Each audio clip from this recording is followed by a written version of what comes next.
सबसे पहले what is a projectile?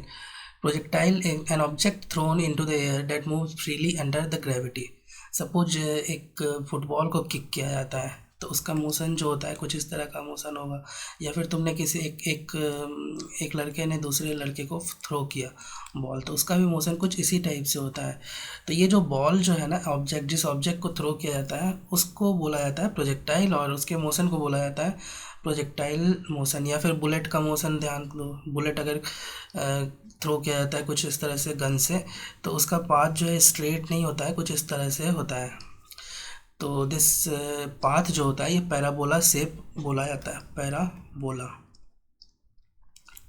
Shape बनता है। तो this motion is called projectile. ये ऐसा क्यों होता है, पाथ जो होता है? एक्चुअली क्या होता है ना कि अर्थ जो है, अर्थ इस बॉल को या बुलेट को हमेशा पुल करते रहता है डाउनवर्ड, और डेट इज़ वाई जो है इस बॉल को वो अर्थ का पुल जो है, ग्रेविटी इसको नीचे लाता है, इस बॉल को या ऑब्जेक्ट को। तो इसलिए इस तरह का शेप बनता है। देखो, इट इज़ इम्पॉर्टेंट कि to understand the acceleration in the projectile motion. Object का जो एक्सेलरेशन है, जो प्रोजेक्टाइल है उसका एक्सेलरेशन को समझना बहुत ही ज़रूरी है। तो एक्सेलरेशन का कारण क्या होता है? एक्सेलरेशन इक्वल्स टू, तुमने रिलेशन देखा होगा, एक्सेलरेशन इक्वल्स टू होता है फोर्स बाय मास। एक्सेलरेशन का कारण होता है फोर्स, मतलब यहाँ पर ग्रेविटी की बात करेंगे हम। कौन सा फोर्स लगता है जब प्रोजेक्टाइल एयर में रहता है? तो एयर के फोर्स को अगर हम नेग्लेक्ट कर दे तो केवल ग्रेविटी लगता है। ग्रेविटी तो हर जगह लगता है, एयर में हो चाहे वाटर में ऑब्जेक्ट हो। The only force acting on the projectile ignoring the air resistance is gravity. तो ग्रेविटी फोर्स की बात ग्रेविटी रखता है, और gravity pulls the object downward, so the acceleration is always due to the gravity. ठीक है, तो एक्सेलरेशन किस फोर्स के कारण हो रहा है, तो ये समझना बहुत ही ज़रूरी था। ऑब्जेक्ट पे जो एक्सेलरेशन हो रहा है वो ग्रेविटी के कारण होता है। और ग्रेविटी का डायरेक्शन क्या होता है? तो ग्रेविटी का डायरेक्शन जो होता है, ग्रेविटी ऑलवेज एक्ट्स डाउनवर्ड, कभी भी हॉरिजॉन्टल डायरेक्शन में। जैसे प्रोजेक्टाइल ये बॉल है या ऑब्जेक्ट है, तो ग्रेविटी ऑलवेज एक्ट्स डाउनवर्ड। ठीक है, और डेट इज़ वाई तुम ये ध्यान में रखना कि acceleration will also be in the downward direction, क्योंकि एक्सेलरेशन का डायरेक्शन वही होता है जो कि फोर्स का डायरेक्शन होता है। प्रोजेक्टाइल मोशन को दो डायरेक्शन में डिवाइड किया जाता है, एनालाइज किया जाता है ना। हमेशा प्रोजेक्टाइल मोशन को दो डायरेक्शन, और वो दो डायरेक्शन कौन से होते हैं? हॉरिजॉन्टल और वर्टिकल। तो हॉरिजॉन्टल डायरेक्शन में एक्स एक्सिस ले लो, और वर्टिकल डायरेक्शन में वाई एक्सिस ले लिया करो हमेशा। प्रोजेक्टाइल मोशन नहीं तो बहुत कॉम्प्लिकेटेड हो जाता है, लेकिन अगर तुम दो पार्ट में डिवाइड कर दो मोशन को, इसके मोशन को, एक एक्स डायरेक्शन में और दूसरा वाई डायरेक्शन में, है ना, दो डायरेक्शन ले लो, तो फिर ये मोशन बहुत ही आसान हो जाता है। अब बात करते हैं हम हॉरिजॉन्टल, चलो हॉरिजॉन्टल मोशन की बात करते हैं। तो देखो, हॉरिजॉन्टल मोशन में क्या है? There is no force acting horizontally since we ignore air resistance. Air resistance को अगर इग्नोर कर दो तो जो फोर्स लगता है ग्रेविटी, और उस ग्रेविटी का जो डायरेक्शन होता है वो टोटली डाउनवर्ड होता है, और जिसको तुम वेट भी बोलते हो, ग्रेविटी जो फोर्स लगाता है ऑब्जेक्ट पर उसको वेट भी बोलते हो, mg भी बोलते हो। तो ये ऑलवेज डाउनवर्ड लगता है। तो हॉरिजॉन्टल डायरेक्शन में तो फोर्स जीरो है, मतलब एक्स डायरेक्शन में फोर्स जीरो हम बोल सकते हैं। तो हम बोल सकते हैं कि F X equals to zero. और जब फोर्स ही जीरो हो तो एक्सेलरेशन क्या बताओगे? Acceleration equals to force by mass होता है। मास तो जीरो होगा नहीं प्रोजेक्टाइल का, तो एक्सेलरेशन एक्स डायरेक्शन में इस तरह से लिखोगे एफ एक्स बाय एम। तो यहाँ पर एफ एक्स ही ज़ीरो है, तो इसका मतलब ए एक्स भी क्या हो जाएगा तुम्हारा? ज़ीरो। एक्सेलरेशन ज़ीरो हो जाएगा। इसको बोलेंगे, ए एक्स को हम बोलेंगे हॉरिजॉन्टल एक्सेलरेशन। तो the horizontal velocity stage constant through out the motion, क्योंकि एक्सेलरेशन ही ज़ीरो है। एक्सेलरेशन के कारण ही, एक्सेलरेशन मतलब होता है rate of change of velocity, velocity में चेंज पर सेकंड। अगर यही ज़ीरो है एक्स डायरेक्शन में, तो वेलोसिटी जो होगा एक्स डायरेक्शन में वो क्या होगा तुम्हारा? कांस्टेंट होगा थ्रू आउट द मोशन। इसको समझते हैं horizontal acceleration equals to zero. इसका मतलब क्या होता है? सपोज तुमने एक प्रोजेक्टाइल को थ्रो किया कुछ इस तरह से, इसकी कुछ इनिशियल वेलोसिटी ले लेते हैं। सपोज इसकी वेलोसिटी का इस तरह से इनिशियल वेलोसिटी, देखो वेलोसिटी हमेशा टेंजेंट होता है, तो इनिशियल वेलोसिटी को जिस तरह से ड्रॉ करोगे इसको u बोल देते हैं। अब इसका जो है ना कंपोनेंट कर लो, इसका दो कंपोनेंट कर लो, एक एक्स डायरेक्शन में और एक Y direction. X is your horizontal direction. तो देखो इसका जब हॉरिजॉन्टल कंपोनेंट होगा इसको बोलोगे यू एक्स, और वर्टिकल कंपोनेंट जो होगा उसको बोलते हैं यू वाई।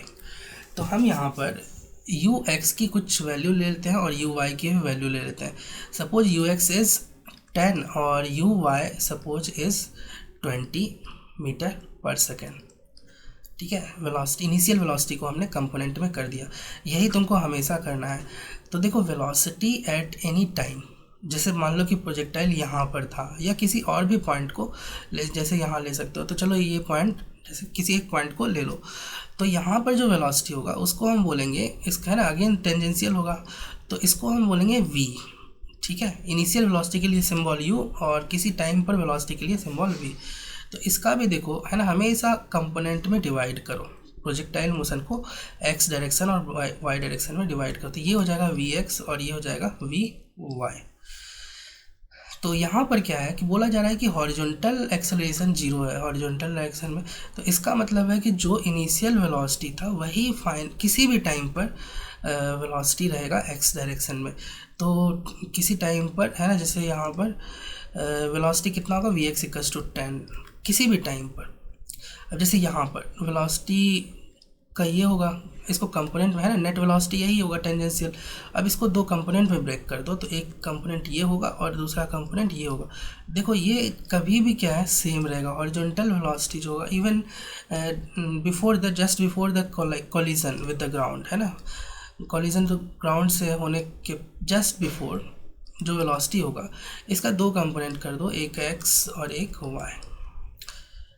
तो ये x कंपोनेंट जो होगा वेलोसिटी वो हमेशा सेम रहेगा इन दिस प्रोजेक्टाइल मोशन। क्यों? क्योंकि हॉरिजॉन्टल डायरेक्शन में एक्सेलरेशन 0 है। अब हम निकालते हैं velocity in the y direction, है ना।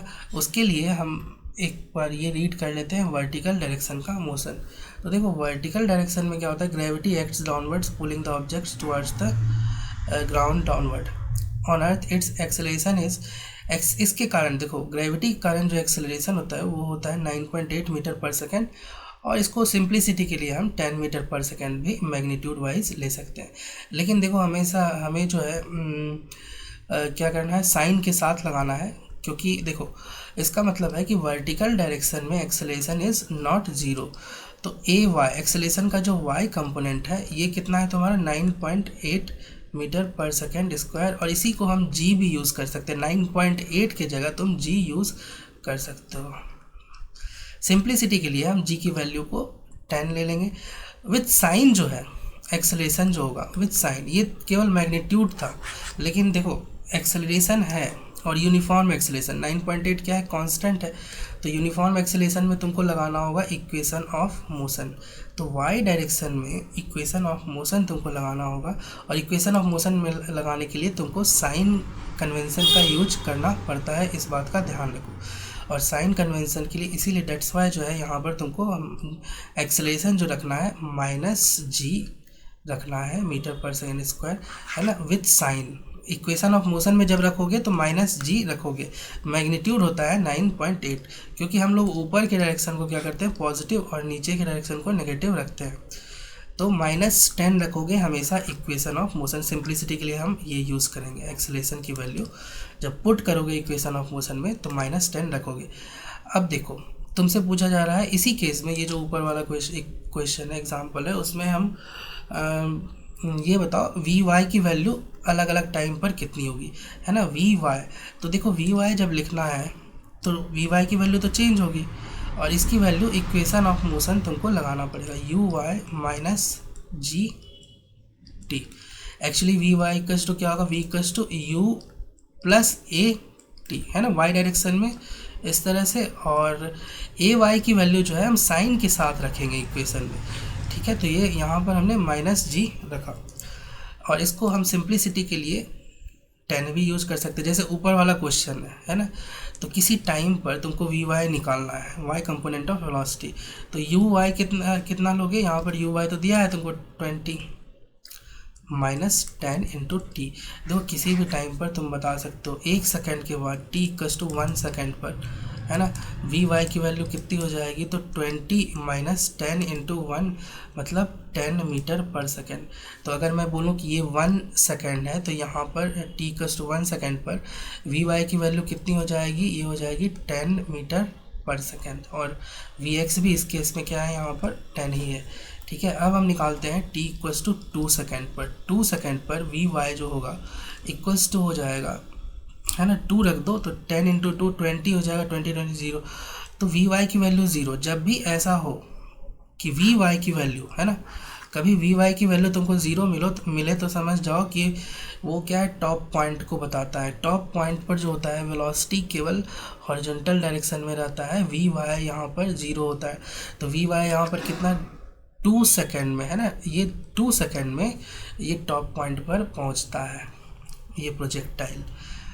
अब देखो मोशन क्या होता है, सिमेट्रिकल होता है। 2 पॉइंट पर मैक्सिमम हाइट पर पहुंचा है प्रोजेक्टाइल, है ना, थ्रो करने के बाद। तो ऊपर मतलब ऊपर जाने में उसको मैक्सिमम हाइट पर पहुंचने में 2 सेकेंड लगा, तो नीचे आने में भी, नीचे का जो मोशन होगा नीचे आने में भी उसको 2 सेकेंड ही लगेगा, है ना। तो हम निकालते हैं अब टी इक्वल्स टू 3 सेकेंड पर, टी इक्वल्स टू 3 सेकेंड पर velocity, T equals to 3 second पर अगेन हम देखो X direction, X V X तो तुमको पता ही है। अब वी वाई की वैल्यू जो होती है टी इक्वल्स टू 3 सेकेंड पर, वो कैसे निकालोगे, तो यहाँ पर टी के जगह रखो 3। जैसे ही रखोगे तो 20 minus 10 into 3 equals to -10 metre per second. V Y जो होगा -10, इसीलिए -10 जैसे हुआ ना, तो इसलिए एरो का डायरेक्शन नीचे आ गया। ये अब नीचे बता रहा है, दिस इज़ -10। तो वेलोसिटी बता सकते हो ये कितने टाइम पर है, तो 3 सेकेंड पर है। अब देखो जो तुमने बताया है कि 4 सेकेंड का टोटल मोशन होगा, ऊपर जाने में 2 सेकेंड लगा तो नीचे आने में भी 2 सेकेंड लगेगा। तो देखो टी इक्वल्स टू 4 सेकेंड पर हम निकालते हैं वी वाई की वैल्यू कितनी है। तो यहाँ पर टी इक्वल्स टू 4 रख दो, तो 4 इंटू 10 -40, और यहाँ 20 है, तो 20 माइनस 40 -20। तो एक चीज़ नोटिस कर सकते हो तुम कि नेट जो है, नेट वेलोसिटी का मैग्नीट्यूड जो है इनिशियली और फाइनली क्या है, सेम है। इनिशियल पॉइंट पर और फाइनल पॉइंट पर वेलोसिटी का जो मैग्नीट्यूड है वो सेम आया है। तुम चेक कर लो, यहाँ पर जो वेलोसिटी का मैग्नीट्यूड है कितना है, तो नेट वेलोसिटी इनिशियली लिखते हो, तो इन net velocity initially T equals to 0 पर नेट वेलोसिटी इक्वल्स टू क्या होगा, V X plus V Y, 10 I cap V X के कारण और 20 जे कैप आया तुम्हारा यू वाई के कारण, है ना। और फाइनल वेलोसिटी जो है इसका मैग्नीट्यूड कितना होगा, तो मैग्नीट्यूड जो होगा इस वेलोसिटी का, है ना, इसको यू बोलते हैं ना, इनिशियल वेलोसिटी। तो इसको यू का जो मैग्नीट्यूड है, magnitude of u is equals to √10 square plus 20 square, है ना, V X square plus V Y square. अब हम फाइनल वेलोसिटी की बात करते हैं, जिस वेलोसिटी से वो ग्राउंड पर को हिट किया है ना। इसको लिख सकते हैं वी एफ को, फाइनल वेलोसिटी को हम लिख सकते हैं, इसको बोलते हैं वी एफ। वी एफ को हम लिख सकते हैं 10 आई कैप इसके कारण और -20 जे कैप इसके कारण। अब देखो ये जो है ना वी एफ का मैग्नीट्यूड अगर की बात करो equals to √10 square plus 20 square आएगा। अब देखो ये इनिशियल और फाइनल वेलोसिटी का मैग्नीट्यूड क्या होता है, सेम होता है। वेलोसिटी सेम नहीं है, वेलोसिटी डायरेक्शन के कारण बदल जाता है, क्योंकि वाई कंपोनेंट जो है इनिशियली और फाइनली क्या है, डिफरेंट डायरेक्शन में, तो velocity will be in different direction. अब हम निकालते हैं height of the projectile at any time. तो अगेन हम सेम केस लेते हैं कि हमारा प्रोजेक्टाइल जो है कुछ इस तरह से थ्रो किया गया है और इसकी इनिशियल वेलोसिटी जो है इट इज़ अगेन u, और इसके दो कंपोनेंट है यू एक्स और यू वाई, ये अगेन 10 और ये 20। तो हमने देखा था कि ये t इक्वल्स टू 2 सेकेंड पर यहाँ मैक्सिमम हाइट पर और t इक्वल्स टू 4 सेकेंड पर तक इसका मोशन हुआ था, और t इक्वल्स टू 1 पर कहीं यहाँ पर था और t इक्वल्स टू 2 पर यहाँ पर था, इस साइड था। तो हम जो है इसकी हाइट को निकालेंगे। देखो हाइट को निकालना है तो अगेन जो है मोशन को दो पार्ट में करो, ठीक है। तो पहले x डिस्प्लेस, जैसे मान लो कि यहाँ पर था प्रोजेक्टाइल, तो इसके ना डिस्प्लेसमेंट को दो पार्ट में हम ब्रेक करेंगे, एक होगा x और दूसरा होगा y।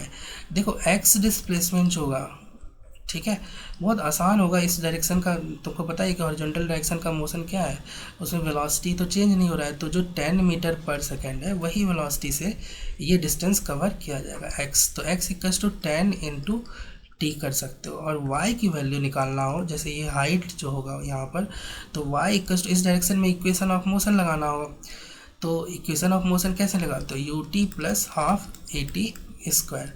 तो ये y डायरेक्शन में तुमको लगाना होगा, ये यू वाई आएगा और ये ए वाई आएगा। अब देखो यू वाई तुम्हारा क्या है, तुम्हारा 20 इनिशियल वेलोसिटी का y कंपोनेंट 20 इंटू टी और प्लस हाफ, और मैंने बताया था कि ए वाई की वैल्यू कितना रखोगे, माइनस जी रखोगे, माइनस 10 रखोगे और टी स्क्वायर। तो यहाँ से y की वैल्यू निकाल सकते हो। तो for example t equals to 1 second पे, y at t equals to 1 second पे निकालना है। तो ये 20 इंटू 1 और यहाँ पर आ जाएगा -5 इंटू टी स्क्वायर, तो 1, तो ये आ गया तुम्हारा 15 मीटर। तो ये 15 मीटर पर तुमको 1 सेकेंड पर मिलेगा। अब ये निकालते हैं t इक्वल्स टू 2 सेकेंड का हाइट और इसका हॉरिजॉन्टल डिस्प्लेसमेंट।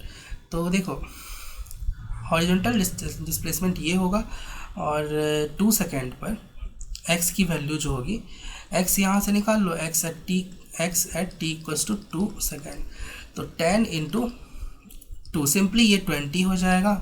और ये हाइट निकालना है तो इसके लिए हम यूज़ करेंगे y at t equals to 2 second equals to 20 into 2 minus 5 into और 2 स्क्वायर मतलब 4।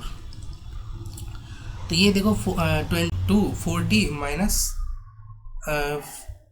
20 मतलब ये 20 मीटर हो जाए।